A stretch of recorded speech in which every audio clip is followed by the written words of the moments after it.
After the fact, we have a lot of things during this last hour of prime time for this Monday night where I would just really encourage you, if you can act quickly, you should do so, especially because we have a 30-day unconditional money-back guarantee, as you know. So, Mike, we're going to continue. Let's talk more about Morgan Silvers.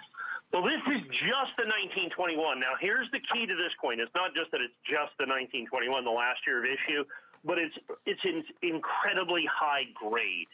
This is a mint state 65. And I know people here that buy a lot of modern issue coins from us are used to mint state 70s. We sell a lot of mint state 70s, mint state 69s, occasionally mint state 68s.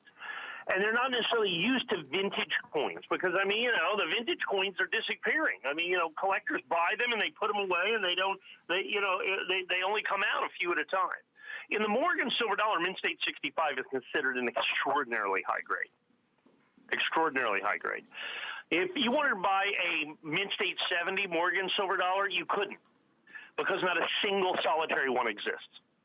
If you wanted to buy a mint state 69 Morgan silver dollar, I think there's about 3 dozen in existence. 6 figures is the starting price for the cheapest one. When you get down to mint state 68, you're only going to spend somewhere in the neighborhood of $20,000 to $50,000 for a mint state 68. Mint state 67s are thousands of dollars. So to be able to get a mint state 65 at $169, so what you do is you get the last year of issue of the Morgan. You get it in an exceptionally high grade, but it's the last grade that's still affordable.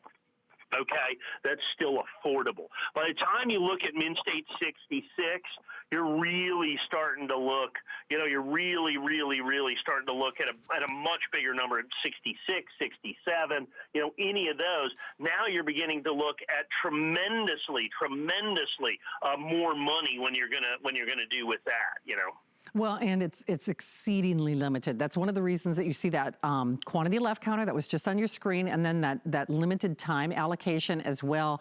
Remember, quantity left does not take into consideration the manner and mode and method in which people are calling, in which case we have hundreds of you joining us.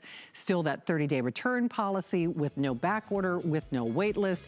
And Mike, I got to tell you, like I said, there's a little something for everybody in this last power hour, last 50 minutes of this primetime appearance with Mike Mezak. When you do see those quantity left counters, though, just be aware, those are the ones, if you had to prioritize your shopping tonight, those are the ones that I would really ask or encourage you or recommend that you shop now as opposed to later. Because remember, you still get that 30-day return policy, but those are the ones that you really do want to strike while the iron is hot. So we will let you know when that's completely gone, as we anticipate that it will be. 742-626. Okay, we are moving along. We got lots to get to in this next, as I keep saying, power hour. Hey, Mike, just